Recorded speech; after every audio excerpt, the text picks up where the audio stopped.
ये लोग जो परिवारवादी हैं, जिनकी सोच केवल अपने परिवार तक सीमित है, जाति का नारा देते हैं, लेकिन जब सत्ता में आते हैं तो तुष्टीकरण की नीतियों की पराकाष्ठा को पूरी करते हुए केवल अपने परिवार के विकास की बात करते हैं, अपने परिवार तक सीमित रह जाते हैं।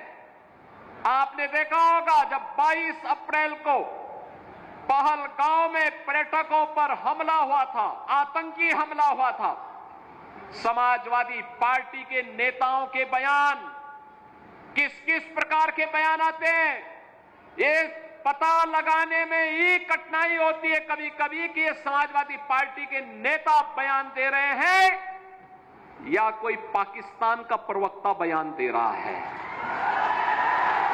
ये पता लगाने में ही कठिनाई हो जा रही है। आपने कल समाजवादी पार्टी के एक पदाधिकारी का मुंबई में दिया गया बयान देखा होगा। इससे पहले कानपुर का एक नौजवान अपने परिवार के साथ गया था पहलगांव, स्वर्गीय शुभम द्विवेदी की निर्मम हत्या कर दी गई। जब पत्रकारों ने समाजवादी पार्टी के अध्यक्ष से पूछा कि आप समाजवादी पार्टी आप वहां क्यों नहीं गए, तो उन्होंने कहा कि हमारी पार्टी का थोड़े था।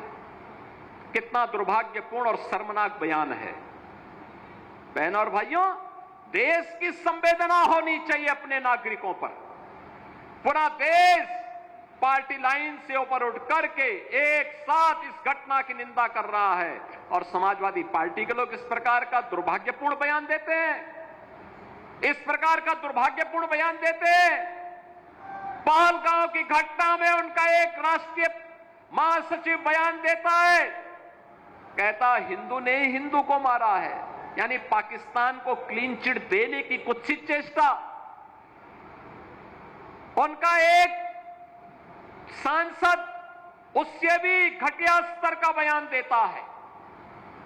बहनों और भाइयों, जब भी जातिवाद की राजनीति होगी, जब भी विभाजनकारी राजनीति होगी, तो तुष्टीकरण की पराकाष्ठा को पार करते हुए आपकी सुरक्षा के साथ ऐसे ही खिलवाड़ करने का कुत्सित प्रयास करेंगे जैसे वर्तमान में कुछ कांग्रेस के नेता और समाजवादी पार्टी के नेता कर रहे हैं।